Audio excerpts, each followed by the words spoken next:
तो कैसे हैं आप लोग। फिर से हम मिल रहे हैं एक और इलेक्ट्रिसिटी के नए वीडियो में। इस वीडियो में हम पावर के रिलेटेड और भी न्यूमेरिकल्स सॉल्व करेंगे और बहुत सारे ढेर सारे क्वेश्चंस हम डिस्कस करेंगे जिनमें बहुत लोगों को प्रॉब्लम्स होती हैं। ठीक है, तो हम पहले न्यूमेरिकल्स को अपना क्लियर आउट कर लेते हैं, फिर हम क्वेश्चंस को डिस्कस करेंगे। तो सबसे पहले एक न्यूमेरिकल वाला क्वेश्चन बहुत सारे करेंगे। तो पहला क्वेश्चन है इस वीडियो का, an electric kettle rated this much watt.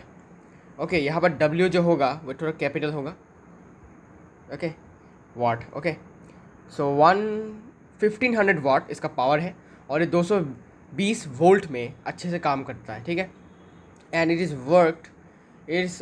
Is working for 2 hours। Actually it will B works. Okay, it works for 2 hours and find the energy consumed and the current drawn। तो हमें निकालना है कि ये जो kettle है, electric kettle जिसमें चाय बनाया जाता है। अभी तो भाई सब कुछ डिजिटल हो चुका है, पहले तो चाय एक नॉर्मल केटल में बनाया जाता था, बनाकर सर्व किया जाता था। लेकिन अभी ये डिजिटल इलेक्ट्रिक केटल है जिसमें करंट की मदद से चाय गर्म किया जाता है, बनाया जाता है, जो भी होता है। ओके, नाउ इसका पावर है 1500 वाट्स और ये अच्छे से काम करता है 220 वोल्ट्स में। और ये कितना घंटे काम कर रहा है भाई? 2 घंटे के लिए। तो हमें निकालना है कितना एनर्जी इसने खाया, कंज्यूम किया, और कितना करंट इसने खींचा। ठीक है, तो सबसे पहला अपना नियम है भाई, गिवन लिखो।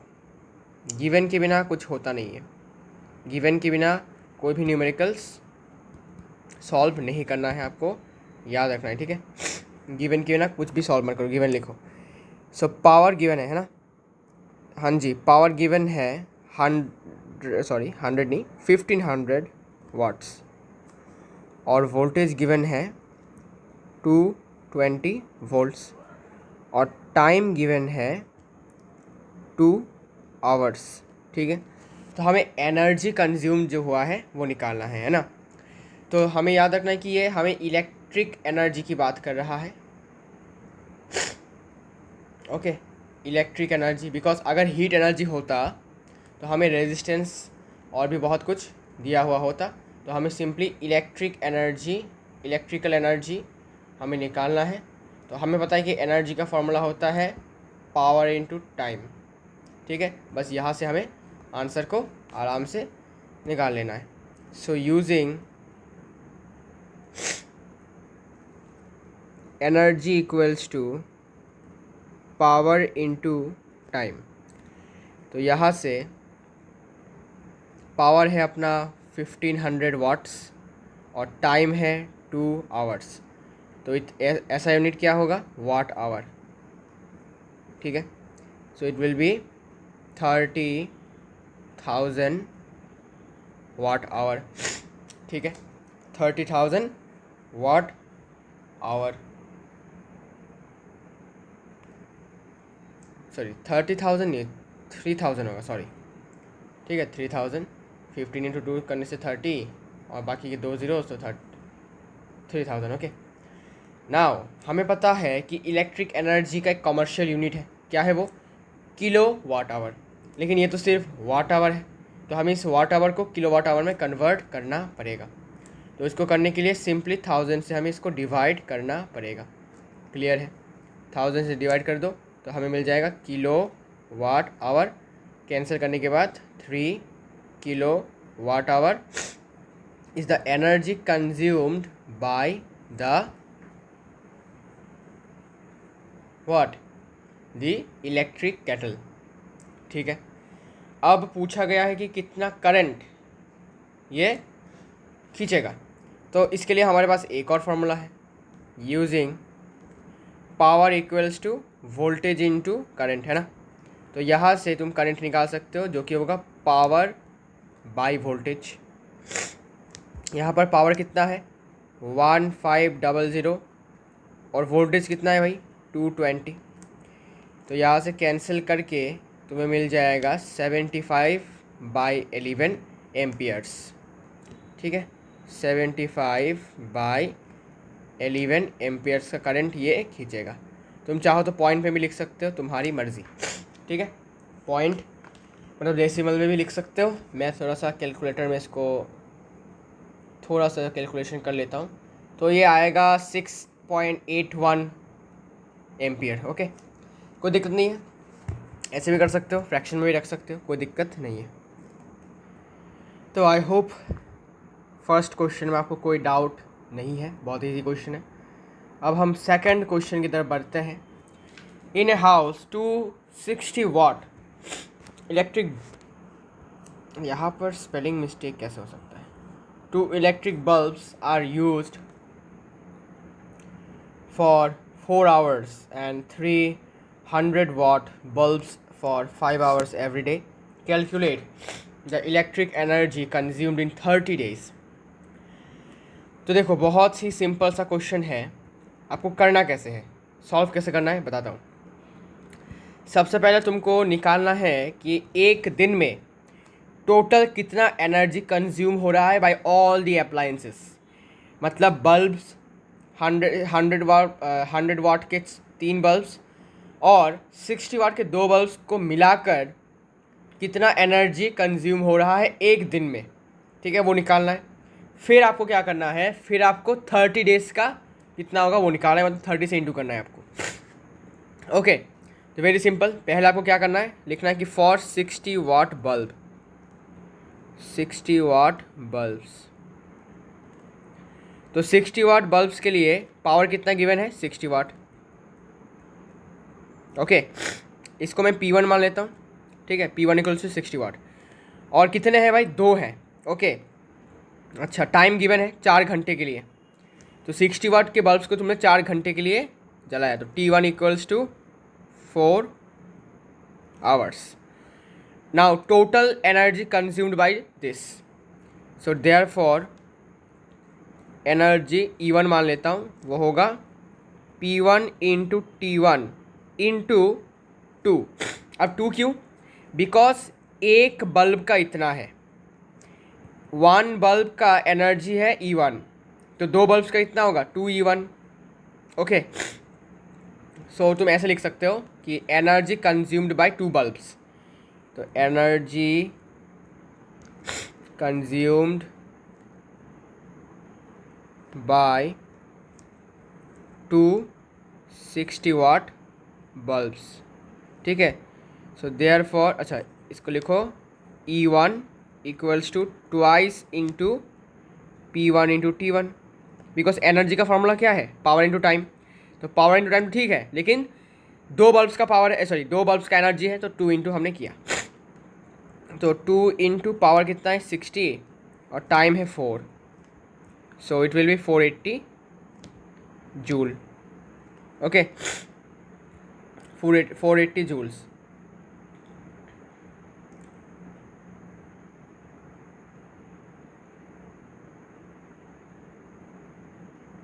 ओके, अच्छा, यहाँ पर एनर्जी का जो यूनिट है ये तो जूल में होगा, ठीक है, ये जूल में होगा। तो यहाँ पर आंसर तो यहाँ तक ही आएगा।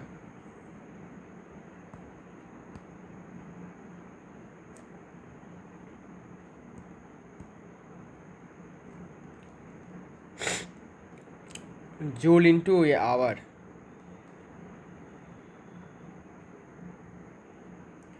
तो जूल आवर,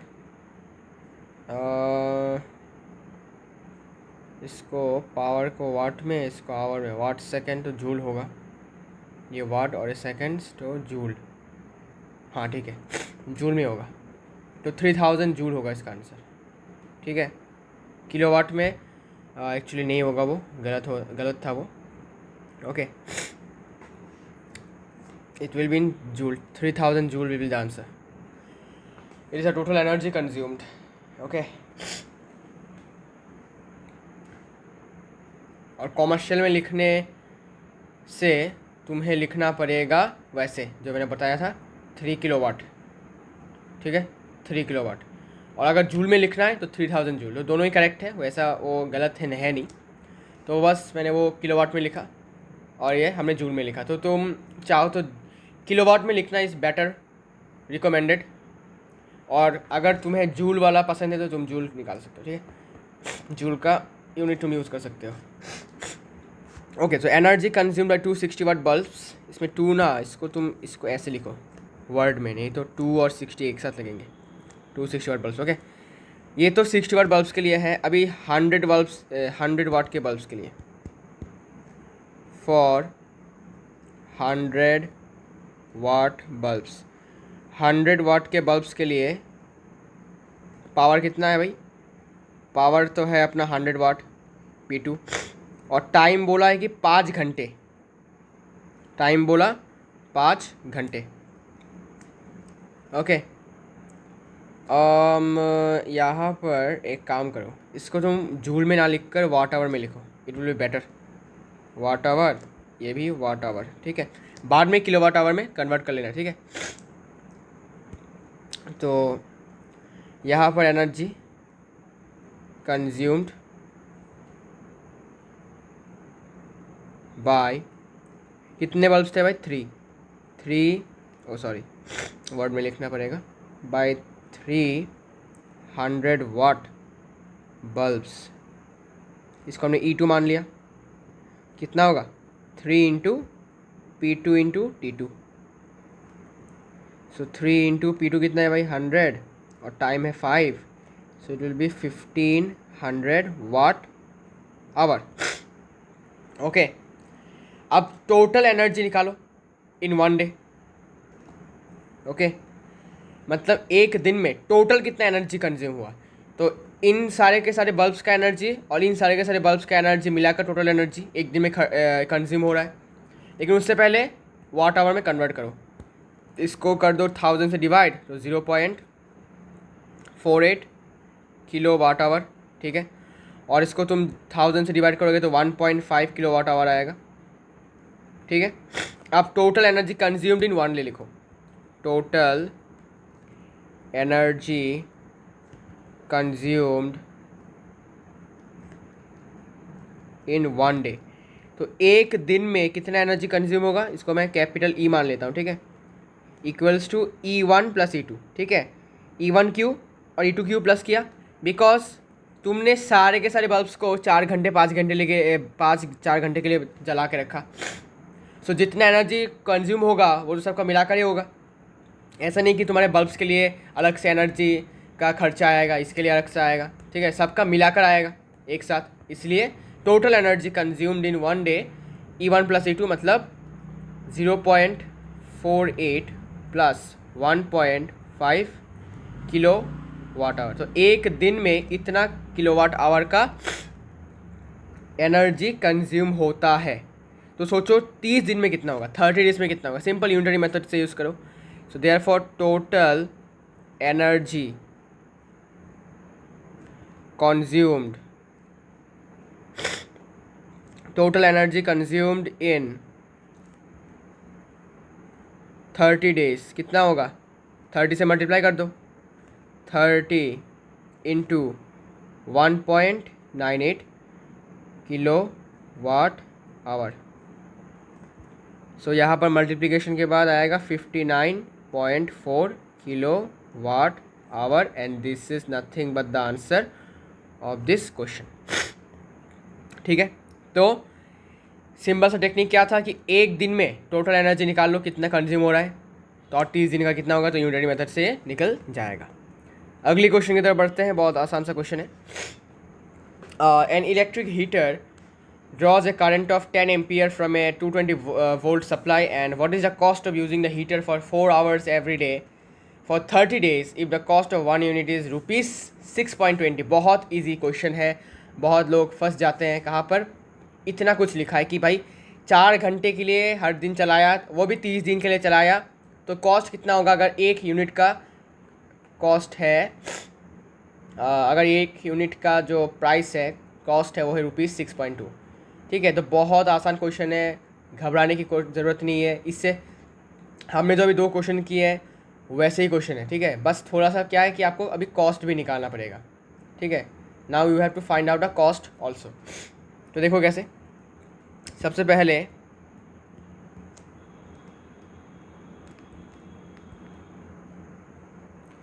तुम्हें पूछा गया है, अच्छा बताया गया है कि इलेक्ट्रिक हीटर है, तो गिवन क्या है, एक ही चीज़ है ना, एक ही अप्लायंस है, हीटर ही है और कुछ नहीं है, तो आसान है। तो बोला कि करंट जो है 10 एम्पियर का ये खींचता है और जब उसको वोल्टेज मिलता है 220 वोल्ट का, ठीक है। So what is the cost of using the heater for 4 hours, तो टाइम गिवन है भाई 4 आवर्स एवरी डे, ठीक है, फॉर 30 डेज। तो देखो क्वेश्चन को पहले इतना तक सॉल्व करो, क्वेश्चन को पहले इतना तक सॉल्व करो अप टू 30 डेज, बाकी का कॉस्ट ये अभी के लिए इग्नोर करो, इसको देखोगे तो और दिमाग ख़राब होगा और आंसर में गड़बड़ी होगी। तो तुमको क्या करना है, तुमको निकालना है what is the cost of using the heater for 4 hours every day for 30 days if the cost, है ना। तुम एक काम करो, तुम कॉस्ट को देखो ही मत, इस कॉस्ट को देखो मत, तुमको सोचना है कि एनर्जी निकालो, एनर्जी कंज्यूम्ड। क्यों एनर्जी कंज्यूम भाई, बिकॉज तुम्हारे एनर्जी कंज्यूम्ड के हिसाब से ही तो तुमको बिल पे करना पड़ेगा ना, है ना। तुम्हारे एनर्जी कंजम्पशन के ऊपर बेस करके तो तुमको हर एक यूनिट के लिए इतना पैसा देना पड़ेगा। तो अगर तुम निकाल लो कि कितना यूनिट करंट तुम खर्चा कर रहे हो 30 दिन में, ठीक है, तब तुम आराम से क्या कर सकते हो, आराम से तुम कॉस्ट निकाल सकते हो। मतलब तुमको क्या करना है, सिंपली तुमको निकालना है कि 30, अच्छा पहले सिंपल में बताता हूँ, तुमको निकालना है कि पहले दिन में तुम कितना, how much unit of electricity you are consuming, means I am ultimately saying how much energy are you consuming एक दिन के लिए। फिर 30 डेज के लिए कितना होगा, बस सिंपली 30 से मल्टीप्लिकेशन, ओके। सो इतना units, so something x units are being consumed for 30 days. It is the energy that is consumed by the electric heater after using it for 30 days. तो यहाँ पर क्वेश्चन में already given है कि 1 unit के लिए तुमको इतना पैसा देना पड़ेगा 6.2, तो तुमने इतना खर्चा, इतना यूनिट यूज़ हुआ, तो x यूनिट के कितना होगा, x इंटू 6.2, बस सिंपल, ठीक है। तो टेक्निक क्या है, एनर्जी निकालो, पावर इक्वल्स टू, पहले पावर निकाल सकते हो, हाँ पावर निकालो पहले, power equals to V I, ठीक है। यहाँ से रुको रुको रुको, using P equals to V I, ठीक है। यहाँ से तुम पावर निकालो जो कि होगा वोल्टेज इनटू करंट, जो कि होता है 2200 वाट, इतना पावर है। फिर फिर एनर्जी निकालो, then using energy equals to power into time, यहाँ से पावर है 2200 watt into time is 4 hours, so it will be 8800 watt hour, याद रखना ये वाट आवर है, इसको तुमको कन्वर्ट करना है in kilo watt hour, so it will be 8.8 kilo watt hour, okay. और हमें पता है कि 1 unit is also equals to 1 kilo watt hour, ठीक है। हम जब बोलते हैं 1 unit, actually we are meaning 1 kilo watt hour, ठीक है, बिकॉज यही होता है commercial unit of energy, electrical energy, ठीक है। तो इसमें घबराने की कुछ ज़रूरत नहीं है, तो तुमको लिखना है कि energy consumed, energy consumed for 1, oh sorry, हाँ ठीक है, energy consume for 1 day equals to कितना था ये, 8.8 किलो वाट आवर। तो एनर्जी कंज्यूम्ड फॉर 30 डेज कितना होगा, यूनिटरी मेथड से निकाल लो, जो कि होगा 8.8 इंटू 30 किलो वाट आवर। अभी के लिए इसको ऐसे रखता हूँ, ठीक है। तो 30 दिन के लिए तुमको इतना यूनिट, किलो वाट आवर मतलब क्या, इतना यूनिट तुम्हारा हीटर क्या करेगा, यूज अप होगा, ठीक है, इतना यूनिट एनर्जी। सो इतना यूनिट एनर्जी खर्चा हो रहा है जब तुम हीटर को 30 डेज़ के लिए चलाओगे, 4 घंटे एवरीडे। तो क्वेश्चन में गिवन है कि भाई 1 यूनिट के लिए इतना पैसा देना पड़ेगा। तो तुमने इतना यूनिट क्या बिल उठा, तो तुमको इसके लिए कितना यूनिट देना पड़ेगा, सॉरी कितना कॉस्ट देना पड़ेगा, वो लिख लो कॉस्ट। तो 1 यूनिट के लिए 6.2 रुपीज़, तो 8.8 इंटू 30 के लिए कितना देना पड़ेगा, 8.8 इंटू 30 इंटू 6.2, इतना रुपए। कितना होता है भाई, 1636.8 रुपीज़। समझे, इतना देना पड़ेगा। ओके समझे।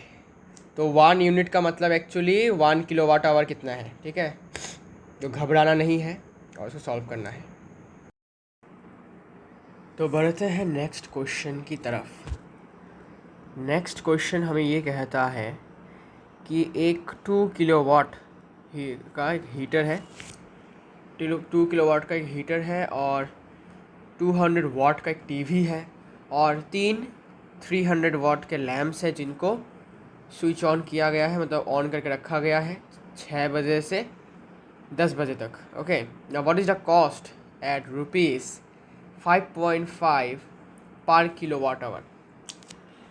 ठीक है, सिंपल है, पहले जैसे क्वेश्चंस की तरह ही है। तो तुमको लिखना है कि फॉर हीटर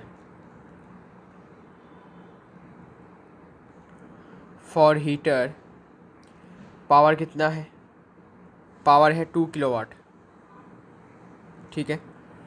और टाइम क्या है, टाइम है 6 PM टू 10 PM, मतलब कितने घंटे, 4 घंटे। So time equals to 4 hours, और ये सबके लिए सेम है, ठीक है। टाइम में चेंज नहीं है, तो मैं टाइम में सिर्फ T लिखूँगा, T1 T2 लिखने की ज़रूरत नहीं है, बिकॉज टाइम सेम है। ओके, सबको 4 घंटे के लिए ऑन करके रखा गया था। ओके,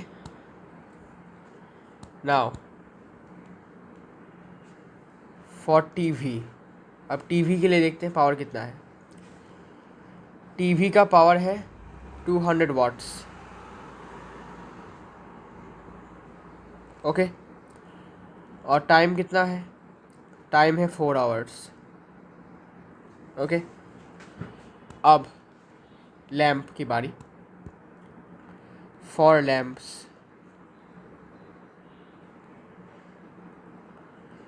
के लिए 3 लैम्प्स है। ओके, पावर कितना है, P3 इक्वल्स टू 300 वाट्स, और टाइम कितना है, टाइम है 4 hours. Now you have to find the cost at ₹5.5 per kilowatt hour. तो तुमको क्या निकालना है, तुम्हें सबसे पहले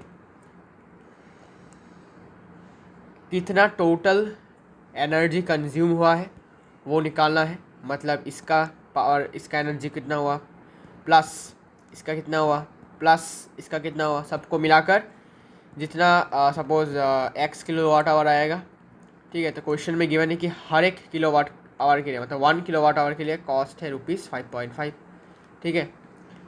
तो x किलोवाट आवर के लिए कितना होगा, x इंटू 5.5, बस। तो लिखो, मैं डायरेक्ट लिखता हूँ, ठीक है। यहाँ लिखो energy consumed by the heater, E1 मान लेता हूँ उसको, ठीक है। So it will B power into time, ठीक है। सो 2 इंटू 4 किलोवाट आवर, ठीक है। ये ऑलरेडी किलोवाट में था, तो मैंने इसको और कन्वर्ट नहीं किया, बिकॉज हमें चाहिए किलोवाट आवर। तो ये ऑलरेडी किलोवाट में था और ये आवर में है, तो डायरेक्ट हमारा किलोवाट आवर आ गया, ठीक है। सो 8 किलोवाट आवर एनर्जी कंज्यूम कर रहा है ये। इसके बाद ये वाला देखते हैं।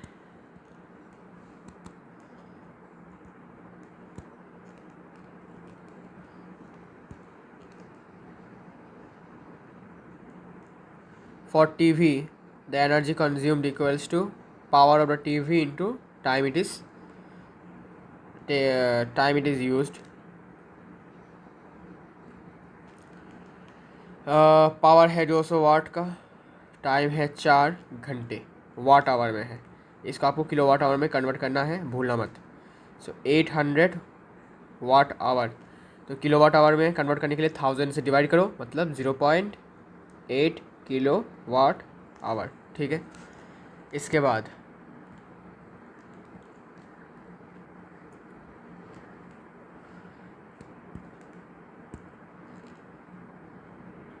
Energy consumed bye 3 lamps. ठीक है, इसमें 3 लैम्प्स लिख दो भाई। तो यहाँ पर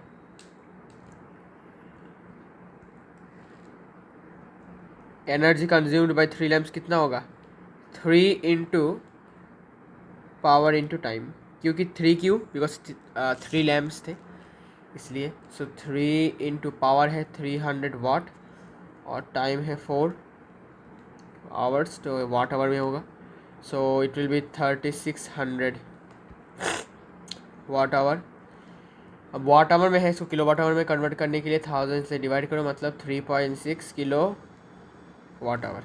ठीक है, now what is the total energy consumed.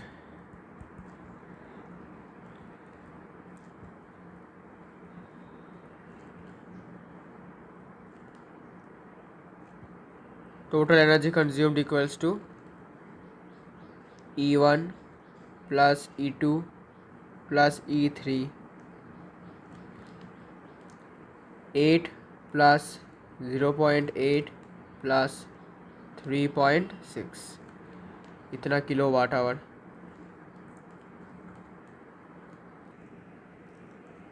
5.2 kilo watt hour. आप कॉस्ट निकाल लो, कॉस्ट कितना होगा, ₹5.2 इंटू 5.5,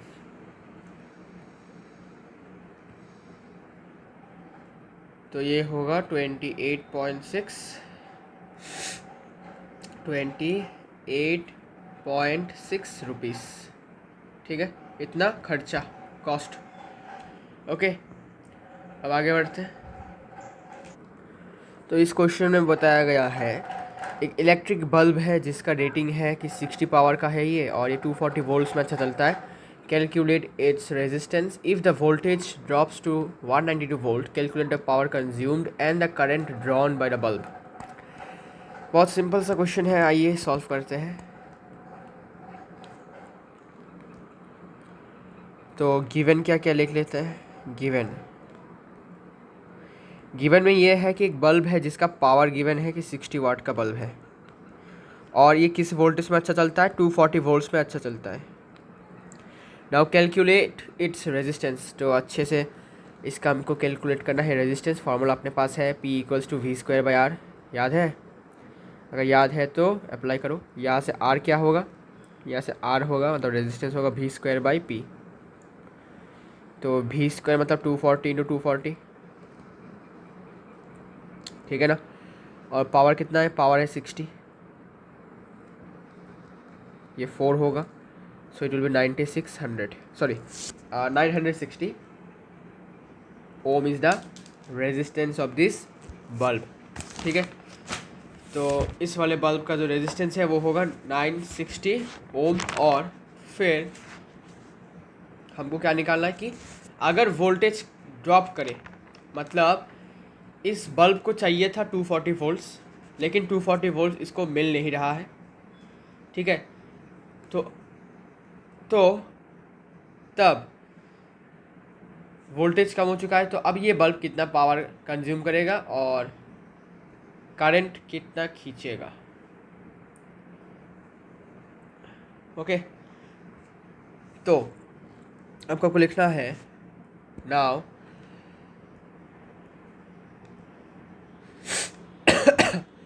अब वोल्टेज V' है 192 वोल्ट्स, ठीक है, और अपने पास रेजिस्टेंस है 960 ओम।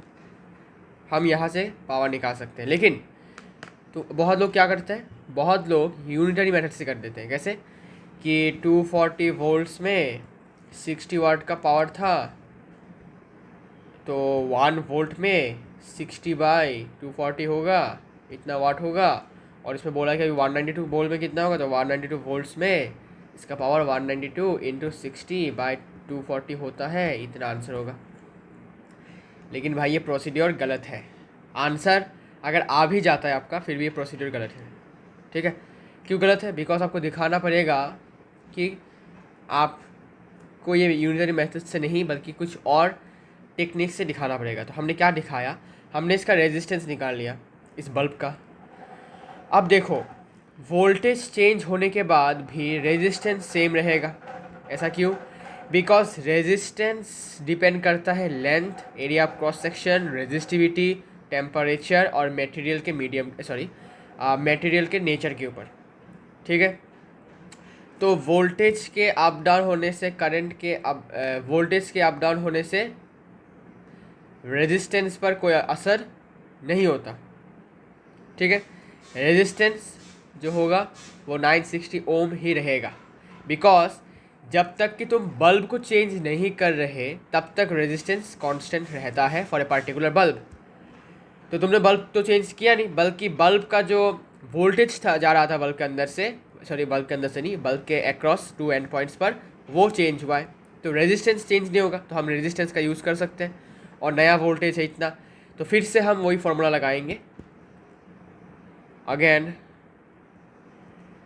P dash equals to V dash square by resistance. Resistance same होगा। ठीक है, फिर यहाँ से तुम आराम से पावर निकाल सकते हो। P dash equals to voltage कितना है भाई, 192 इंटू 192 बाई रेजिस्टेंस है 960। ओके, रेजिस्टेंस है 960। From here the power will be 38.4 वाट। ठीक है, तो ये जो बल्ब होगा अभी पहले से कम पावर कंज्यूम करेगा। क्यों? बिकॉज वोल्टेज कम हो चुका है, तो उसके अंदर जो करंट जा रहा था वो भी कम हो चुका है। तो इसका मतलब जितना वो खाने वाला था, इसका पावर इतना है, इतना काम करेगा। ठीक है, इतना वाट, इतना पावर का ये, इतना एनर्जी ये कंज्यूम करेगा। ठीक है, कह सकते हो पर यूनिट टाइम। लेकिन अभी क्या हुआ, अभी इतना पावर है इसका। ठीक है, now we have to find a current drawn by the bulb. तो फिर से एक और फार्मूला हमारे पास है। क्या फार्मूला है भाई? Using P dash equals to V dash V dash I dash. सब कुछ डैश क्यों है? बिकॉज जब उसको 240 वोल्ट्स मिल रहा था तो उसका जो करंट था वो कुछ अलग था। लेकिन अभी वोल्टेज 192 वोल्ट्स है, तो ये जो करंट होगा ये इस I करंट से अलग होगा, इसलिए हमने इसको I डैश मान लिया। ठीक है, पावर पता है अपने को पावर पता है 38.4, वोल्टेज भी पता है 192। यहाँ से करंट निकाल लो भाई, I डैश कितना होगा? I डैश होगा यहाँ से 0.2 एम्पियर। ठीक है, तो 0.2 एम्पियर करंट ये खींचेगा अगर इसका वोल्टेज ड्रॉप होता है तो। ठीक है, क्लियर है? ओके, तो एक और क्वेश्चन की तरफ हम नज़र देते हैं। क्वेश्चन में क्या बोला गया है? A torch bulb is rated 2.5 volts and 250 milliampere. Calculate its power, resistance, energy consumed, and if the bulb is lighted for 4 hours. तो पूछा गया है कि एक बल्ब है जिसका रेटेड है कि भाई रेटिंग है कि 2.5 वोल्ट्स में चलता है और ये करंट खींचता है 750 मिली एम्पियर का।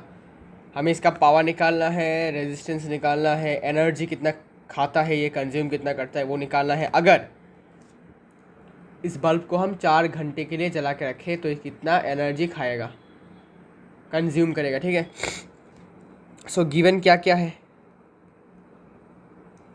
What is given? So given में है कि वोल्टेज गिवन है 2.5 वोल्ट्स और करंट गिवन है जो कि है 750 मिली एम्पियर, है ना। तो मिली एम्पियर से एम्पियर में कन्वर्ट करने के लिए 1000 से डिवाइड करते हैं, सो 0.75 एम्पियर होता है। ठीक है, अब हमें इसका पावर निकालना है, तो पावर निकालने के लिए अपने पास एक फार्मूला है। Using power equals to voltage into current. यहाँ से पावर निकल जाएगा 2.5 इंटू 0.75। पावर का यूनिट होता है वाट, जो कि होता है 1.875 वाट के बराबर। तो इसका पावर निकल गया। हमें अब इसका रेजिस्टेंस निकालना है। तो देखो, रेजिस्टेंस निकाल तुम दो तरीके से सकते हो। कैसे? तुम पावर का इस्तेमाल करके P=V²/R से R रेजिस्टेंस निकाल सकते हो, या फिर ओम्स लॉ की मदद से V=IR से तुम रेजिस्टेंस निकाल सकते हो। तुम्हारे पास V भी है, I भी है और पावर भी है, तो तुम कौन सा चूज़ करोगे? I will recommend Ohm's law, because यहाँ पर होल स्क्वायर है तो थोड़ा सा कैलकुलेशन में दिक्कत होगा। Okay, so using Ohm's law, that is V=IR, V=IR। अब यहाँ से रेजिस्टेंस होगा वोल्टेज बाय करंट। वोल्टेज कितना है? 2.5 और करंट कितना है? 0.75। ओके, यहाँ से रेजिस्टेंस हो जाएगा अपना 3.33 ओम। तो रेजिस्टेंस भी निकल गया। इसके बाद you have to find the energy consumed if the bulb is lighted for 4 hours. तो टाइम गिवन है, टाइम इज़ गिवन 4 आवर्स। ठीक है, तो एनर्जी हम निकाल सकते हैं इजीली यूजिंग एनर्जी का फॉर्मूला। क्या है एनर्जी का फॉर्मूला? है पावर इनटू टाइम। पावर पता है, टाइम भी पता है। पावर है 3.33 और टाइम है 4, तो किलोवाट आवर, तो वाट आवर होगा। ठीक है, इतना वाट आवर। फिर ये मल्टीप्लिकेशन करने के बाद आएगा 7.5 वाट आवर। ठीक है, इसको किलो वाट आवर में कन्वर्ट करने के लिए क्या करेंगे? 1000 से डिवाइड करेंगे। सो 7.5 डिवाइडेड बाय 1000, इसके बाद ये हो जाएगा किलो वाट आवर। तो यहाँ से ये हो जाएगा 0.1 2 3 4 5, 1 2 3 4 4 5 ऐसे। ठीक है, ओके। और यूनिट लिखना मत भूलना, किलोवाट आवर। ठीक है, इतना होगा इसका आंसर। तो एनर्जी निकाल लिया था 4 आवर्स का, पावर भी निकाल लिया और रेजिस्टेंस भी निकाल लिया, तो आंसर हमारा यहाँ पर समाप्त हो चुका है। अब ये सबसे इम्पॉर्टेंट क्वेश्चन है, इसको थोड़ा मार्क करके रखो। An electrician put a fuse of rating 5 ampere in that part of domestic electrical circuit in which an electrical heater of rating 1.5 kilowatt 220 volt is operating, and what is likely to happen in this case and why, and what changes if any needed to be made। तो question में बताया गया है कि एक electrician है, actually electrician not electrican, it is electrician. An एक electrician ने एक ऐसे सर्किट में एक फ्यूज़ को लगाया है जिसका रेटिंग है 5 एम्पियर। इसका मतलब क्या है? इसका मतलब ये है, समझो कि अगर उस सर्किट से, सपोज ये सर्किट है, इसमें ये फ्यूज़ लगा दिया है ऐसे करके। ठीक है, ऐसा करके एक फ्यूज़ लगा दिया है। एक्चुअली ऐसा होता है फ्यूज़, आई गेस डायग्राम ऐसा होता है। ठीक है, यहाँ पर एक फ्यूज़ लगा दिया गया है, यहाँ से एक ठीक है, तो अभी करंट यहाँ से दौड़ रहा है इस सर्किट से। अब इस फ्यूज़ का जो रेटिंग है वो है 5 एम्पियर। इसका मतलब क्या है? 5 एम्पियर का मतलब ये है कि अगर इस सर्किट से 5 एम्पियर या फिर इसका कम, इससे कम मतलब क्या, 1 एम्पियर 2 एम्पियर 3 एम्पियर 4 एम्पियर, अगर ऐसा करंट या फिर 5 एम्पियर अगर इतना अमाउंट का करंट फ्लो करता है तो ये जो फ्यूज़ है इसमें कोई चेंज नहीं होगा। ओके, लेकिन अगर 5 एम्पियर से थोड़ा भी ज़्यादा करंट फ्लो करने लग जाता है इस सर्किट से due to change in some voltage, okay, तब क्या होगा? तब ये जो फ्यूज़ है, फ्यूज़ क्या होता है कि एक डिवाइस होता है जहाँ पर एक पतला सा एक वायर होता है, ठीक है, एक वायर होता है जो कि एक्चुअली एलॉय से बनता है, ठीक है, बेसिकली एलॉय से बनता है, टीन लेड एलॉय से। तो जब भी इस सर्किट से 5 एम्पियर से ज़्यादा करंट फ्लो करने लगेगा तब ये जो वायर होता है ये पिघल जाता है, ओके, ये मेल्ट्स, और मेल्ट होने के बाद क्या करता है, इस सर्किट को ब्रेक कर देता है। मतलब अभी यहाँ से इस सर्किट से कोई करंट फ्लो नहीं कर रहा है। क्यों? बिकॉज अगर ज़्यादा करंट फ्लो करेगा इस सर्किट से तो सर्किट में लगे हुए अप्लायंसेस, सब उसके बल्ब हो गया, हीटर हो गया, टीवी फैन हो गया, सब ख़राब हो जाएगा। बिकॉज जितना करंट उनको चाहिए उससे ज़्यादा उनको मिल रहा है। तो अगर तुम्हें भर भर के तुमको खाना खिलाया जाए तो तुम्हारा पेट क्या होगा? फट जाएगा। फटेगा नहीं, मतलब तुम मर जाओगे। और क्या बोलते हैं उसको, ज़्यादा खाने से क्या होगा? उल्टी भी आ सकता है, मरोगे नहीं इतनी जल्दी, लेकिन तबीयत ख़राब होगा। सिंपल सी बात है। क्यों? बिकॉज तुम ओवर खा रहे हो, तुम अपने लिमिट से ज़्यादा खा रहे हो। तो वैसे ही ये अप्लायंस भी अपने लिमिट से ज़्यादा अपने अंदर करंट को अपने अंदर से क्या कर रहा है, या फिर ड्रॉ कर रहा है, कह सकते हो। Current is drawn by this. So इससे क्या होगा, जो इलेक्ट्रिक अप्लायंस है वो भी क्या हो सकता है, इसका ओवर हो सकता है, ओवर हो सकता है उसके अंदर से, मतलब ओवर हो जाता है उसके अंदर से कि उसको चाहिए था इतना करंट, तुम उसको दे रहे हो इतना ज़्यादा, तो वो हैंडल नहीं कर पाएगा और वो ख़राब हो जाएगा। इसीलिए उस खराबी को बंद करने के लिए, मतलब ख़राब ना होने के लिए फ्यूज़ लगाया जाता है, जिससे जब भी 5 एम्पियर, यहाँ पर तो 5 एम्पियर है और भी कुछ होते हैं, तो जब भी ऐसा होगा 5 एम्पियर से ज़्यादा करंट फ्लो करेगा, ये अपने आप पिघल जाएगा। पिघल जाने के बाद ये सर्किट को ब्रेक कर देगा और अप्लायंस ख़राब नहीं होगा। ठीक है। So this is electrical fuse. तब बोला है कि एक हीटर, एक सर्किट में हीटर ना, हाँ, हीटर के लिए रेजिस्टेंस लगाना पड़ेगा। हाँ, सो हीटर के अंदर होता है एक रेजिस्टेंस कॉयल। ठीक है। ये जो रेजिस्टेंस कॉयल होता है वो करंट के फ्लो होने के बाद बहुत हीट अप हो जाता है। हीट होने के बाद सर्दियों के मौसम में हमें हीट देता है, हमारे शरीर को वार्म रखता है। ठीक है। तो अब हुआ क्या कि इसी सर्किट में एक फ्यूज़ को लगा दिया गया है फ्यूज़ को। तो इससे हुआ क्या कि 5 एम्पियर का है और ये जो हीटर है ये 1.5 किलोवाट का है और ये 220 वोल्ट्स में अच्छा चलता है। ओके। अब हुआ क्या कि ये जो हीटर है ये अगर इलेक्ट्रिकल फ्यूज़ से ज़्यादा करंट अपनी तरफ खींचता है, मतलब क्या, इसको ज़्यादा करंट चाहिए चलने के लिए, तो तब क्या होगा, ये जो फ्यूज़ है, इस फ्यूज़ का जो रेटिंग है, अगर उससे ज़्यादा करंट इस सर्किट में फ़्लो करने लग जाए तो क्या होगा, सर्किट ब्रेक हो जाएगा, ये फ्यूज़ पिघल जाएगा और सर्किट ब्रेक हो जाएगा, सर्किट ओपन हो जाएगा और करंट फ्लो नहीं करेगा।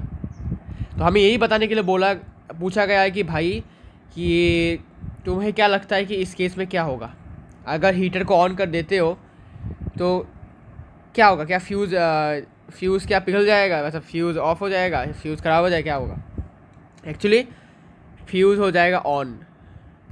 फ्यूज़ ऑन मतलब क्या कि फ्यूज़ के अंदर का जो तार है, एलॉय है, वो पिघल जाएगा बिकॉज सर्किट में इसके रेटिंग से ज़्यादा करंट फ्लो कर रहा है और जो इसको क्या कर रहा है, इसको मेल्ट होने पर मजबूर कर रहा है। तो इसी कारण से हमें क्या करना है, हमें ये निकालना है कि ये हीटर कितना करंट खींच रहा है, या फिर कह सकते हो कि इस हीटर को कितना करंट चाहिए। तो उसके लिए for heater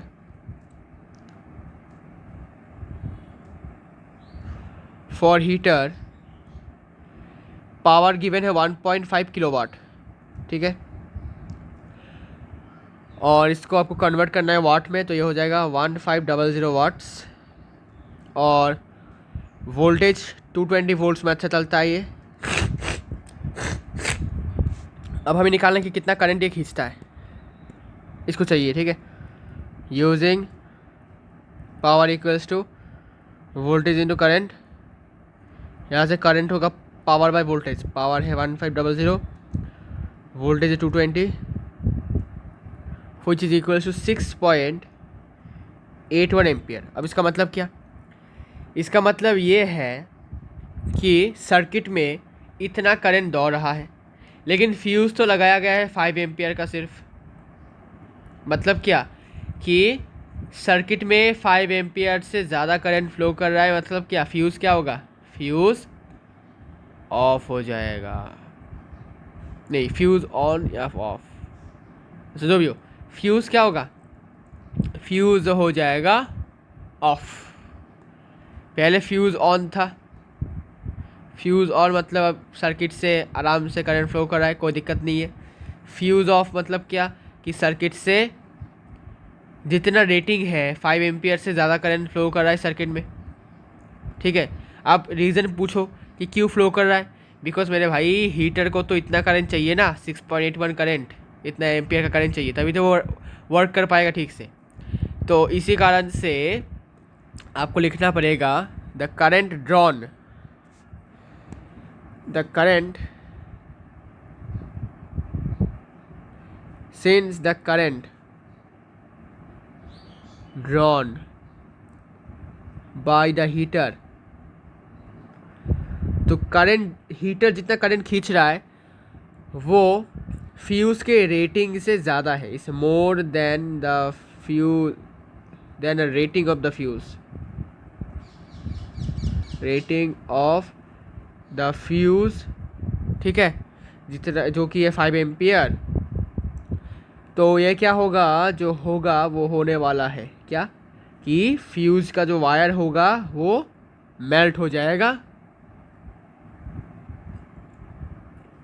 will melt and break the circuit. मतलब क्योंकि जितना करंट वो हीटर खींच रहा है ये फ्यूज़ के रेटिंग से ज़्यादा है, तो फ्यूज़ का जो तार है वो मेल्ट होगा और सर्किट ब्रेक होगा, ठीक है। अब क्या बोला कि what changes if any needed to be made, अब ऐसा क्या करें जिससे कि ऐसा ना हो कि हमने हीटर का स्विच ऑन किया और फटाफट सर्किट ब्रेक हो गया। तो इसको ना होने के लिए तुमको एक और फ्यूज़ लगाना पड़ेगा जिसका रेटिंग ज़्यादा होगा इसके करंट से, ठीक है। सो यू हैव टू और we have to a new, therefore a new fuse is to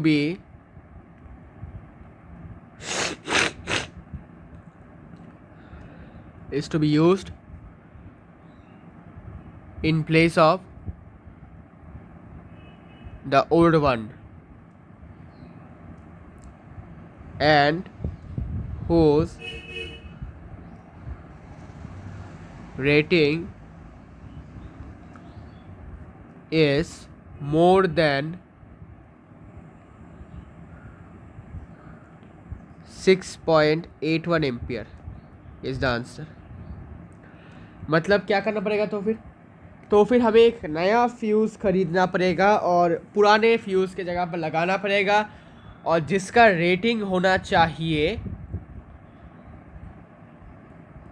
6.81 ampere से ज़्यादा, ठीक है, मतलब 7 एम्पियर से ज़्यादा का रेटिंग का फ्यूज़ लगाना पड़ेगा। ओके, तो हो गया, आराम से हो गया। अब ये देखो, ये भी एक इम्पॉर्टेंट क्वेश्चन है, कैसे अभी पता चलेगा, देखो कैसे। ओके, देखिए होता क्या है इस क्वेश्चन में, क्या पूछा गया है। दो हीटर है, एक का रेटिंग है 750 वाट 200 वोल्ट एंड 1000, दूसरे का 1000 वाट 200 volt are connected in parallel across 200 volt supply. Calculate the total power consumed. कैसे निकालेंगे कि दोनों का मिलाकर कितना टोटल पावर कंज्यूम्ड हो रहा है, ये कैसे निकालेंगे? बहुत लोग सोचेंगे कि भाई ये तो बहुत इजी क्वेश्चन है, इसका पावर और इसका पावर को प्लस कर दो तो 1750 वाट का is the total power consumed. But नहीं, आप इसको डायरेक्टली नहीं कर सकते। क्यों नहीं कर सकते? बिकॉज इसका कोई फॉर्मूला नहीं है, इसका कोई फॉर्मूला, डायरेक्ट फॉर्मूला नहीं है। इसको आपको डिराइव करके दिखाना है कि हाँ भाई ऐसे ऐसे हुआ। कैसे? तुमने P1 + P2 करके टोटल एनर्जी निकाला, सॉरी टोटल पावर कंज्यूम निकाला। कैसे करेंगे? पहले सर्किट का डायग्राम ड्रॉ करो, पहले सर्किट का डायग्राम ड्रॉ करो। बोला है कि 2 हीटर है ना, पैरेलल में लगाया गया है। तो याद रखना हीटर के अंदर क्या होता है, रेजिस्टेंस का एक कॉइल होता है मोटा सा, जो हीट प्रोड्यूस करता है जब इसके अंदर से करंट फ्लो करता है। बिकॉज ये बहुत मोटा नहीं, सॉरी मतलब यू कैन से कि सॉरी मोटा नहीं होगा, बल्कि रेजिस्टिविटी ज़्यादा होता है उसका, ठीक है, रेजिस्टिविटी ज़्यादा, नॉट मोटा। मोटा होने से तो ज़्यादा करंट फ्लो करेगा, सॉरी। तो मोटा एक ज़्यादा रेजिस्टिविटी का, सॉरी मोटा नहीं, ज़्यादा रेजिस्टिविटी का एक वायर कॉयल टाइप का होता है, ठीक है। तो देखिए एक सर्किट बनाइए पैरेलल वाला।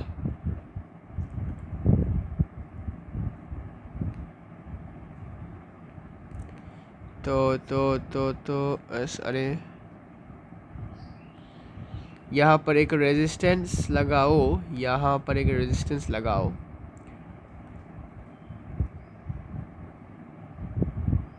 ओके, यहाँ पर एक रेजिस्टेंस लगाया, यहाँ पर एक रेजिस्टेंस लगाया,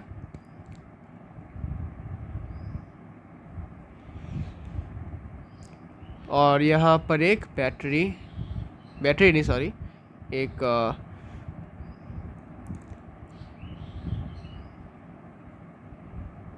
220 वोल्ट्स का एक सप्लाई,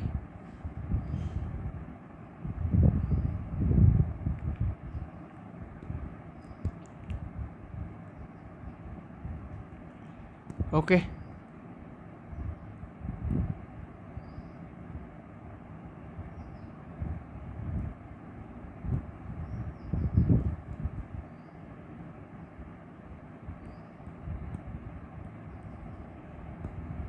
अब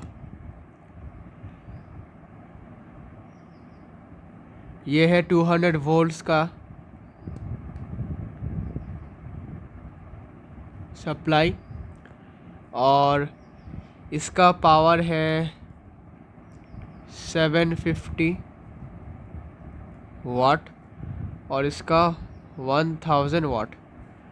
ओके, सो टोटल पावर हमें ये प्रूव करना है कि total power equals to P1 + P2, ठीक है। ये कोई डायरेक्ट फार्मूला नहीं है आपके स्टैंडर्ड में, ये क्लास 12 या फिर 11 में है। So now we have to proof it. Okay, how? तो पहले मुझे बताओ कि पैरेलल में रेजिस्टेंस को कैसे निकाला जाता है। तो तुम बोलोगे भाई 1/RP है ना, 1/RP, 1/RP equals to 1/R1। R1 को ये मान लो, ये R1 है, और ये नीचे का R2 प्लस 1/R2, ठीक है। लेकिन हम रेजिस्टेंस से ये क्वेश्चन सॉल्व नहीं करेंगे। लेकिन कैसे करेंगे? तो हम क्या करेंगे, हम बोथ साइड में V² से मल्टीप्लाई करेंगे। कर सकते हैं हम, कोई दिक्कत नहीं है। दिक्कत है क्या बताओ? अगर मैं इसको V² बाय मल्टीप्लाई करूँ इस साइड को, और इस साइड को भी मैं पूरे V² से मल्टीप्लाई करूँ ऐसे, so is there any problem? क्या कोई प्रॉब्लम होगा? नहीं होगा। क्यों नहीं होगा? बिकॉज ये और ये कैंसिल आउट हो जाएगा, ठीक है। तो हमने क्या किया, हमने बोथ साइड में इक्वल ऐड किया, ठीक है, मतलब मल्टीप्लाई किया सिंपल सी।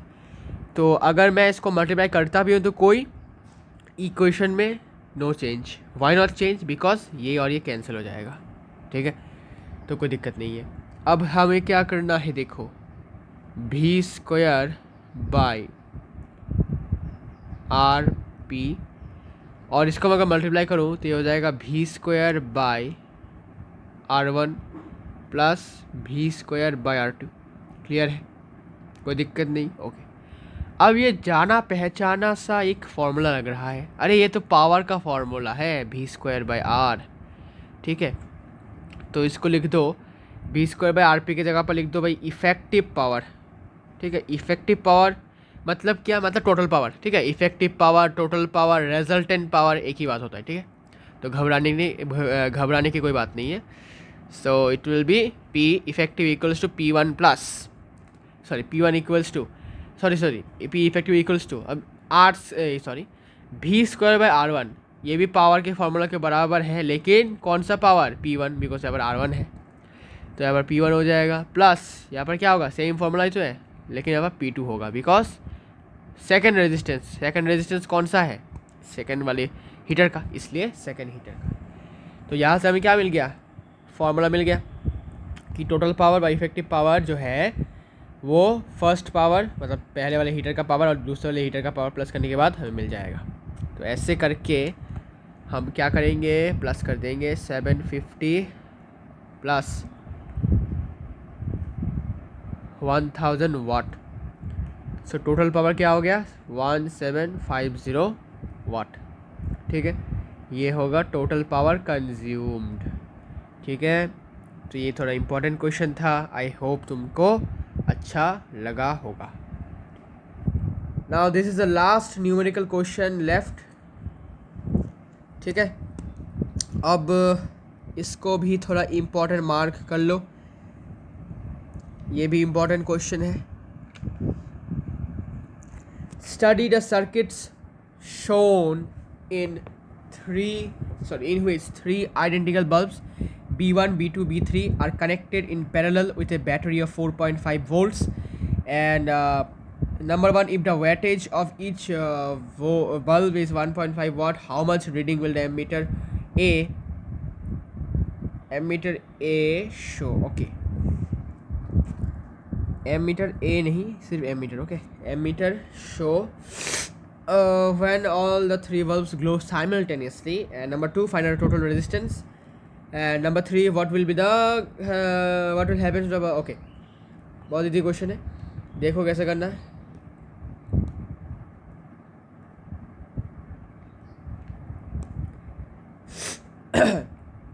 तो सर्किट में ड्रॉ करके देता हूँ, क्वेश्चन में होगा सर्किट ड्रॉ करा हुआ होगा, तो मैं ड्रॉ करने की ज़रूरत नहीं है। ओके, क्वेश्चन में सर्किट दिया हुआ है, यहाँ पर वेट, तो यहाँ पर एमीटर ए होगा, मैंने डायग्राम देखा नहीं ठीक से, सॉरी। यहाँ पर एक एमीटर ए और यहाँ पर कुछ सप्लाई वोल्टेज,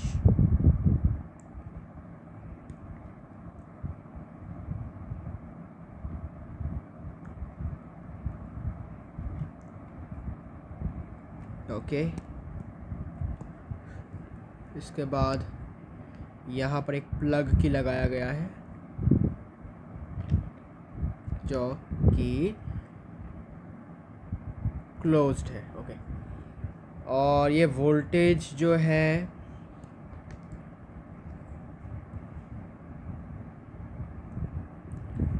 ये 4.5 वोल्ट्स है अकॉर्डिंग टू द क्वेश्चन, और यहाँ पर 3 बल्ब्स को लगाया गया है पैरेलली, यहाँ पर और यहाँ पर।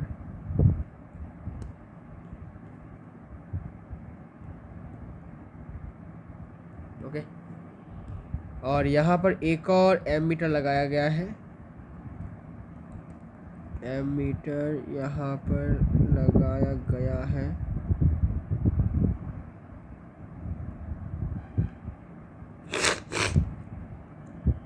यहाँ पर भी और यहाँ पर भी। इसका एमीटर का नाम A1, इसका A2 और इसका A3, और यहाँ पर पहला bulb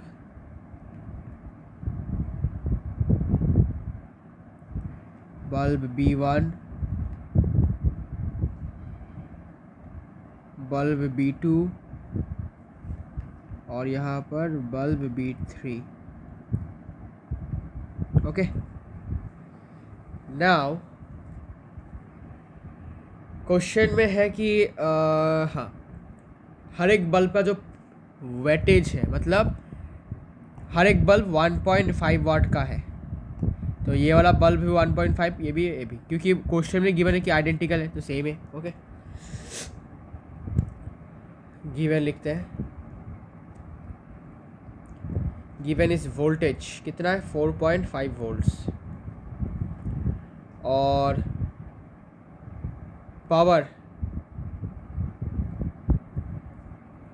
power of each bulb equals to 1.5 watt. ठीक है, तो अगर एक बल्ब का जो पावर है वो 1.5 वाट है, सो पावर ऑफ 3 बल्ब्स कितना होगा. सिंपल सा कैलकुलेशन है, 3 इंटू 1.5 वाट, जो कि होगा 4.5 वाट. ठीक है, सो तीनों के तीनों बल्ब्स का जो पावर होगा मिलाकर होगा 4.5 वाट. अब हम क्या करने वाले हैं, हम इस सर्किट में कितना करंट दौड़ रहा है उसका हम वैल्यू निकालेंगे. ठीक है, सो उसके लिए क्या करेंगे, हमें टोटल पावर पता है, this is the total power 4.5 वाट. हमें वोल्टेज पता है तो हम करंट निकाल सकते हैं using the formula. So using power equals to voltage into current. इसके ब्रैकेट के अंदर पावर लिख दो, पी लिख दो. ठीक है, power is 4.5, voltage also 4.5 into current I. So यहाँ से करंट कितना आ गया भाई, 1 एम्पियर ओनली. तो इस सर्किट से 1 एम्पियर का करंट क्या कर रहा है, दौड़ रहा है. नाउ इसमें क्वेश्चन में पूछा है how much reading will the ammeter A show. ठीक है, so reading of ammeter A होगा कितना, 1 एम्पियर. बिकॉज पूरे सर्किट से, मतलब यहाँ से यहाँ से यहाँ से यहाँ से यहाँ से, ठीक है, इस पूरे सर्किट से 1 एम्पियर का करंट दौड़ रहा है. ठीक है, लेकिन 1 एम्पियर यहाँ आते ही डिवाइड हो गया, फिर से यहाँ डिवाइड हुआ, यहाँ डिवाइड हुआ, यहाँ डिवाइड हुआ. ठीक है, लेकिन एक्चुअली में करंट दौड़ रहा है 1 एम्पियर का पूरे सर्किट में, लेकिन इस सेक्शन में ये I1 ये I2 जो भी है. ठीक है, लेकिन टोटल करंट जो है वो 1 एम्पियर ही है इस पूरे सर्किट में. ओके, अब तो reading of ammeter A will be 1 ampere. Okay, ये पहला answer. Second question is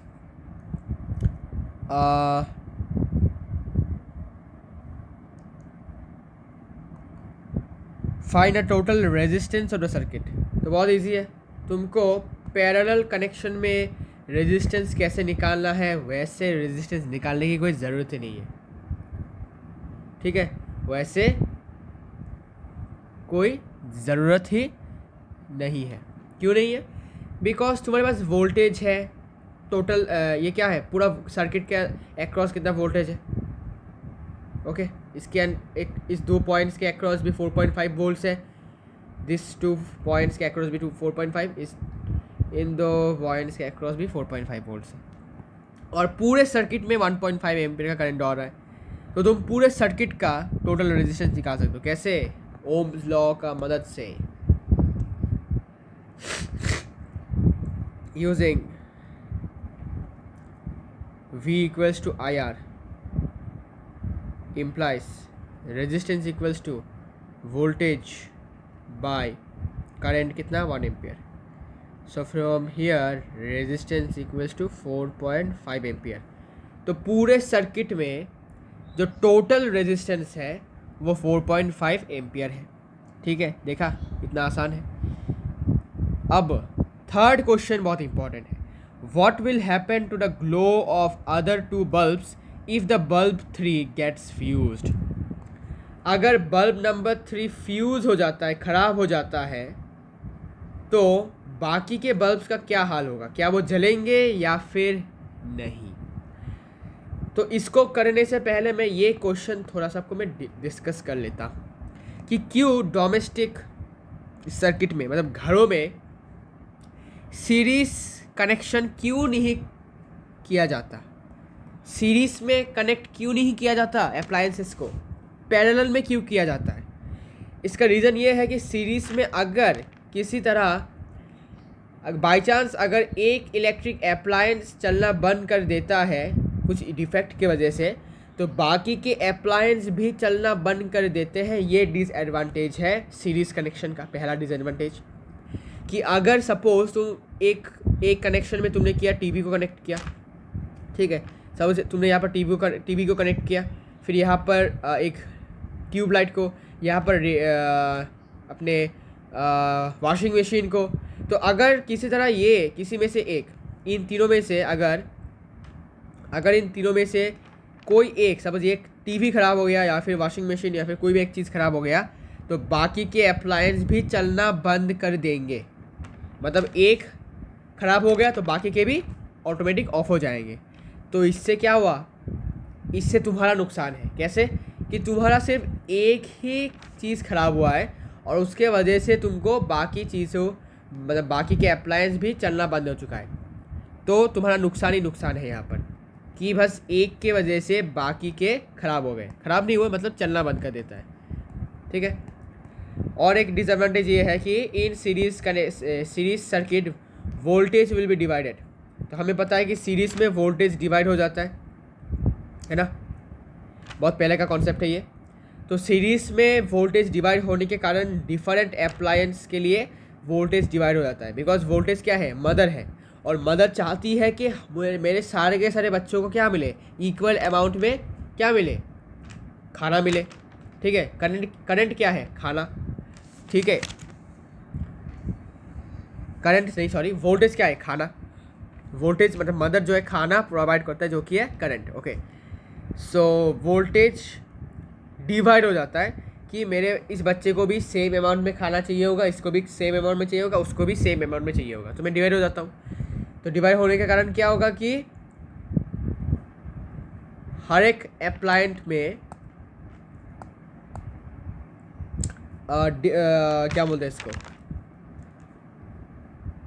different voltage जाएगा, ठीक है। सपोज इस वाले सर्किट, इस वाले अप्लायंस में सपोज 1 वोल्ट गया, सेकंड में गया सपोज 2 वोल्ट, थर्ड में गया सपोज 5 वोल्ट, ठीक है। तो इसी कारण से क्या होगा कि जितने भी अप्लायंसेस हैं उनके प्रॉपर फंक्शनिंग के लिए उनको फिक्स्ड पोटेंशियल डिफरेंस चाहिए होता है। और अगर पोटेंशियल डिफरेंस फिक्स्ड ना रहे तो वो प्रॉपरली वर्क नहीं कर पाते। तो इस सीरीज़ कनेक्शन का यही डिसएडवांटेज है कि पहला तो भाई एक अप्लायंस ख़राब हो गया तो बाकी के भी चलने बंद हो जाएंगे। दूसरा कि सीरीज़ सर्किट में वोल्टेज डिवाइड हो जाता है और डिफरेंट अप्लायंसेस को डिफरेंट पोटेंशियल डिफरेंस मिलता है। लेकिन किसी भी अप्लायंस को ठीक से काम करने के लिए एक फिक्स्ड पोटेंशियल डिफरेंस की ज़रूरत होती है, लेकिन सीरीज़ कनेक्शन में वो पॉसिबल नहीं है। तो इसीलिए घरों में सीरीज़ कनेक्शन नहीं करवाया जाता, ठीक है। तो घरों में क्या करवाया जाता है, parallel connection.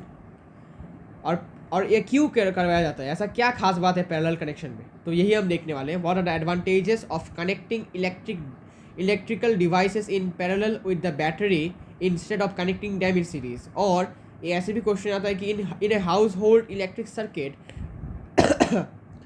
Different appliances are connected in parallel to one another give reasons. इसके एडवांटेजेस क्या है, आइए देखते हैं। एडवांटेजेस ये है कि in parallel connection if one electrical appliance stop working due to some defect then all other appliances keep working normally. देखा पैरेलल का जादू। तो पैरेलल कनेक्शन में क्या है कि अगर एक ख़राब हो गया तो बाकियों को उससे कोई फ़र्क नहीं पड़ता। बाकी कहते हैं कि भाई इसको ख़राब होने दे, हम चलते हैं अपना। लेकिन सीरीज़ में क्या होगा, सीरीज़ में बोलते हैं कि भाई ये ख़राब हो गया तो हम भी चल के क्या फ़ायदा, हम भी ख़राब हो जाते हैं, ठीक है ना। तो सीरीज़ में एक यूनिटी है कि एक ख़राब होगा तो बाकी के भी चलना बंद कर देंगे। लेकिन पैरेलल में ऐसा नहीं है, पैरेलल का खुद के खुद है, मतलब इंडिविजुअल है कि अगर ये नहीं चला तो बाकी को बोलेंगे अरे ये ख़राब हो गया तो क्या हुआ, हम तो चलेंगे ना, हमारा क्या है, ठीक है। तो पैरेलल में यही, अरे ये क्या हो गया, इतना स्पेलिंग मिस्टेक कैसे आ गया। सो पैरेलल सर्किट में क्या होगा कि अगर एक अप्लायंस चलना बंद कर दे तो बाकी के क्या होते हैं, बाकी के अप्लायंसेस को इससे कोई फ़र्क नहीं पड़ता, वो अपने आप मतलब वो अपना नॉर्मली चलते रहते हैं, ठीक है, वो स्टॉप नहीं होता। तो ये एक एडवांटेज है, ठीक है। तो अगर तुम्हारा टीवी ख़राब हो गया तो तुम्हारा वॉशिंग मशीन भी चलेगा, तुम्हारा ट्यूबलाइट भी चलेगा, ठीक है, वो चलना बंद नहीं करेंगे, वो अपने जगह पर ठीक ठाक रहेंगे। बट यहाँ पर देखो, बट इन सीरीज कनेक्शन और series circuit if one appliance stop working due to some defect then all other appliances also stop working, ठीक है, मैंने बताया था अभी। सीरीज में ऐसा नहीं होता, सीरीज में एक घायल हो गया तो बाकी के भी सरेंडर कर देते हैं, ठीक है, तो ऐसा है। इसके बाद क्या है कि in parallel circuits each electrical appliance gets the same voltage as that of the power supply. तो पैरेलल कनेक्शन में आपको पता है कि वोल्टेज डिवाइड नहीं होता, तो जितना वोल्टेज इस वाले अप्लायंसेस को मिल रहा, इस वाले अप्लायंस को मिल रहा है, उतना ही वोल्टेज दूसरे को भी मिलेगा उतना ही तीसरे को भी मिलेगा, ठीक है। बट इन सीरीज कनेक्शन और series circuit appliances don't get the same voltage.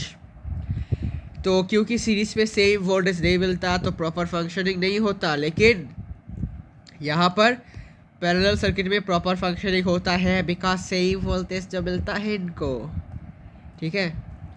तो इसी कारण से अब आपको समझ में आ गया होगा कि पैरेलल कनेक्शन में क्या होता है, ठीक है। तो फिर से आ जाते हैं इस क्वेश्चन में। इसमें पूछा है कि what will happen to the glow of the other two bulbs if the bulb 3 gets fused.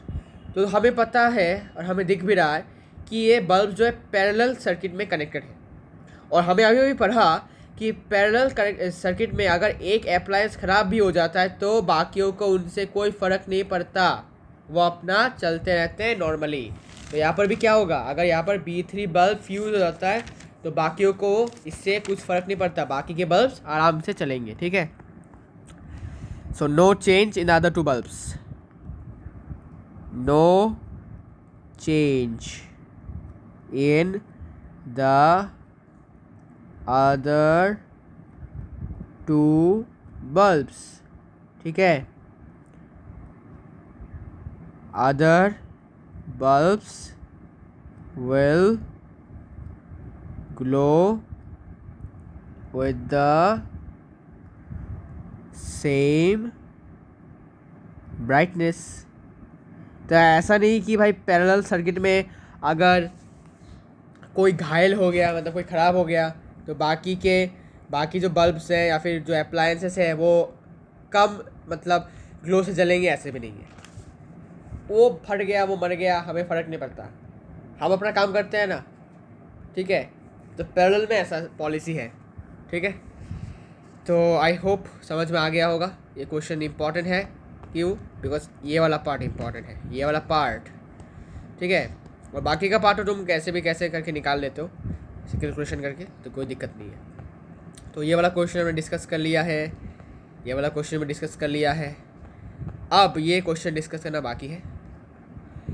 Why does the cord of an electric heater not glow while the heating element does? तो question है कि एक electric heater का जो cord है, cord मतलब एक तार है, ठीक है तो वो ग्लो क्यों नहीं करता, लेकिन हीटिंग एलिमेंट ग्लो करता है। ये क्या बात हुई भाई, हीटिंग एलिमेंट में भी रेजिस्टेंस है और कॉर्ड में भी रेजिस्टेंस है, लेकिन फिर भी हीटिंग एलिमेंट ही क्यों जलता है, because the cord of an electric heater of thick copper wire and has much lower resistance than its heating element। तो हीटिंग इलेक्ट्रिक हीटर का जो कॉर्ड है, मतलब जो वायर टाइप है, कॉपर थिक वायर होता है, और हमें पता है कि जितना थिक वायर होता है उतना रेजिस्टेंस कम हो जाता है, और कॉपर का वायर है, कॉपर क्या है, कंडक्टर है, तो ऑब्वियसली रेजिस्टेंस और भी कम होगा, ठीक है, मेटल है। और हैज़ मच लोअर रेजिस्टेंस बोल ही दिया है than is heating element. So heating element में जितना रेजिस्टेंस है उतना रेजिस्टेंस तो भाई इस कॉर्ड में नहीं है, बिकॉज ये कॉपर का वायर है तो ऑब्वियसली रेजिस्टेंस कम होगा, और ऊपर से थिक है। ठीक मतलब क्या, एरिया ऑफ क्रॉस सेक्शन ज़्यादा, तो एरिया ऑफ क्रॉस सेक्शन ज़्यादा मतलब क्या, रेजिस्टेंस कम, इनवर्सली प्रोपोर्शनल, तो इसका मतलब रेजिस्टेंस कम होगा ही। लेकिन हीटिंग एलिमेंट का तो रेजिस्टेंस उससे ज़्यादा होता है, therefore heat produced in a heating element is much more than that produce in a cord for the same current. ऐसा क्यों, बिकॉज देखो हमें पता है कि हीट का फॉर्मूला है I²RT, ठीक है, और हमें पता है कि heat is directly proportional to resistance for a given current. तो अगर करंट को मैं कांस्टेंट मान लेता हूँ दोनों केसेस में, तो कॉर्ड के केस में रेजिस्टेंस कम है तो हीट कम रिलीज होगा या फिर प्रोड्यूस होगा, ठीक है। लेकिन अगर मैं बात करता हूँ हीटिंग एलिमेंट के केस में, तो हीटिंग एलिमेंट बनाया ही ऐसे गया है जिससे कि रेजिस्टेंस ज़्यादा होगा, और रेजिस्टेंस ज़्यादा होने से कारण डायरेक्टली प्रोपोर्शनल है, तो रेजिस्टेंस ज़्यादा तो हीट भी ज़्यादा निकलेगा, और हीट ज़्यादा निकलेगा मतलब क्या, इतना हीट निकलेगा कि ये ग्लो करने लगेगा और मेल्ट नहीं होगा, it will not melt because इसका मेल्टिंग पॉइंट ज़्यादा होता है, ठीक है। टीन लेड एलॉय का जो मेल्टिंग पॉइंट होता है वो ज़्यादा होता है, तो वो मेल्ट होगा नहीं, लेकिन बदले में वो क्या करेगा, ग्लो करेगा, ग्लो, ठीक है, ग्लो करेगा। ओके, समझ में आया, ठीक है। अब ये क्वेश्चन आप थोड़ा सा आंसर करने की कोशिश करो कि एक 60 वाट का बल्ब और एक 100 वाट का बल्ब जो है सीरीज में कनेक्ट किया गया है, ठीक है, और वोल्टेज है 220 वोल्ट्स। अब कौन सा बल्ब ज़्यादा ग्लो करेगा, तो ज़रा सोचो और इसको आंसर देने की कोशिश करो कि कौन सा होगा, कि एक 60 वाट का बल्ब है, एक 100 वाट का बल्ब है, दोनों को सीरीज़ में कनेक्ट किया गया है और 220 वोल्ट से कनेक्ट किया गया है मेन सप्लाई से, और which bulb will glow brighter, ठीक है। कोशिश करो, मैं बताता हूँ। पहले देखो, पहले फार्मूला बताओ, मुझे बताओ ऐसा कौन सा फार्मूला है जिसमें वोल्टेज भी हो, पावर भी हो और रेजिस्टेंस भी हो। तो वो फार्मूला है, हमें पता है कि वी नो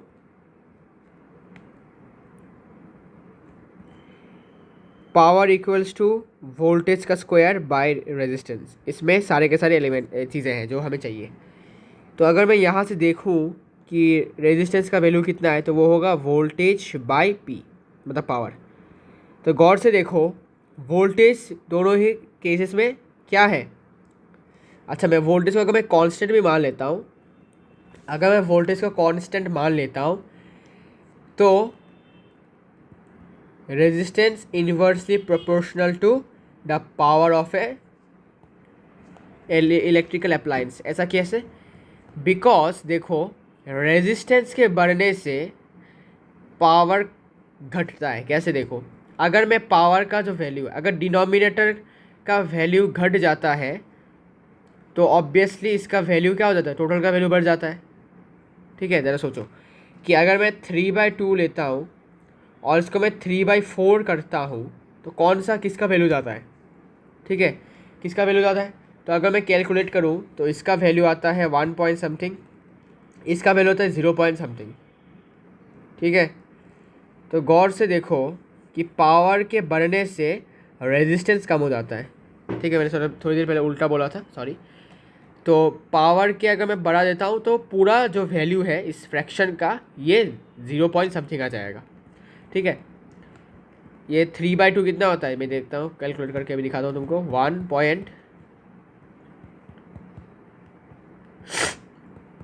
1.5 3/2 का वैल्यू, तो 3/2 का वैल्यू 1.5, और 3/4 कर दूँ तो देखता हूँ, 3/4 पॉइंट दिया 30 आया, 7 दिया 28 आया, 0.75। सो गौर से देखो किसका वैल्यू ज़्यादा है, 3/4 का वैल्यू ज़्यादा है या फिर 3/2 का वैल्यू, तो ऑब्वियसली 3/2 का वैल्यू। तो देखो पहले डिनोमिनेटर 2 था तो वैल्यू 1.5 था, अभी डिनोमिनेटर का वैल्यू हमने 2 से 4 किया, 2 से 4 में कौन बड़ा है? ऑब्वियसली 4 बड़ा है। सो डिनोमिनेटर का वैल्यू हमने 4 किया, ज़्यादा किया, तो पूरा फ्रैक्शन का वैल्यू कम हो गया 1.5 से। इसका मतलब क्या कि अगर मैं किसी भी तरह पावर को बढ़ा देता हूँ तो रेजिस्टेंस कम हो जाएगा, बिकॉज अगर मैं इसका वैल्यू बढ़ा देता हूँ तो ये पूरा ओवरऑल फ्रैक्शन का वैल्यू कम हो जाएगा, और ये फ्रैक्शन का वैल्यू किसके बराबर है? रेजिस्टेंस के बराबर है। सो resistance that is resistance is directly proportional to power। ठीक है, इसका मतलब जिसका पावर कम होगा उसका रेजिस्टेंस ज़्यादा होगा। ठीक है, so the resistance of 60 watt bulb is more than that of 100 watt bulb. ऐसा कैसे? बिकॉज पावर कम है तो रेजिस्टेंस ज़्यादा होता है, inversely proportional. Very sorry sorry sorry very very sorry, यहाँ पर 1/पावर होगा। वेरी वेरी सॉरी, नोटिस किया अभी मैंने। ठीक है, सॉरी, हो गया। तो जिसका पावर कम उसका रेजिस्टेंस ज़्यादा। अब रेजिस्टेंस ज़्यादा होने से क्या फ़ायदा, ज़रा सोचो। रेजिस्टेंस ज़्यादा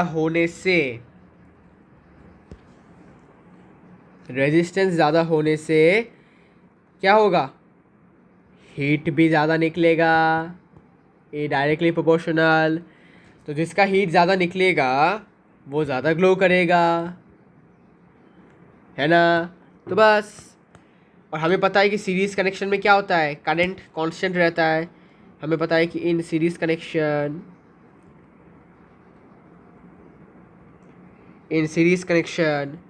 करंट, दोनों ही बल्ब्स में सेम करंट जा रहा है, बिकॉज सेम पाथ है, एक ही पाथ है जाने का करंट का। तो पाथ एक ही है, तो और क्या ही कहना है। In series connection current in both the bulbs is same. दोनों ही बल्ब्स में सेम करंट है बिकॉज सीरीज कनेक्शन है। वोल्टेज अलग अलग हो सकता है, no problem. So the heat produced is more in 60 watt bulb। ठीक है, so therefore 60 watt bulb will glow brighter, more brighter। ठीक है, या फिर ग्लो ब्राइटर लिखने से भी होगा, देन द 100 वाट बल्ब। ठीक है, अब हमने ये क्यों लिखा कि सीरीज़ कनेक्शन में करंट कांस्टेंट रहता है और सेम रहता है? ये लिखने की ज़रूरत क्या है? आपने शायद पढ़ा होगा ठीक से जूल्स लॉ ऑफ हीटिंग को, कि हीट प्रोड्यूस और रेजिस्टेंस तभी डायरेक्टली प्रोपोर्शनल होंगे जब सेम अमाउंट ऑफ करंट होगा, या फिर फॉर ए गिवन करंट। मतलब करंट यहाँ पर कांस्टेंट होना पड़ेगा, current should be here constant. तो सीरीज़ में तो भाई दोनों को सेम करंट मिल रहा है, तो करंट तो कांस्टेंट है बिकॉज सेम करंट है दोनों के पास। इसीलिए हम ये एप्लीकेबल कर सकते हैं, हम इसको अप्लाई कर सकते हैं कि heat directly proportional to resistance. मतलब जिसका हीट, जिसमें ज़्यादा रेजिस्टेंस उसमें ज़्यादा हीट निकलेगा या फिर प्रोड्यूस होगा। ठीक है, तो 60 वाट का बल्ब ज़्यादा ग्लो करेगा। और इसी की तरह हमारा आज का वीडियो होगा ख़त्म। मिलते हैं नेक्स्ट वीडियो में, तब तक के लिए गुड बाय।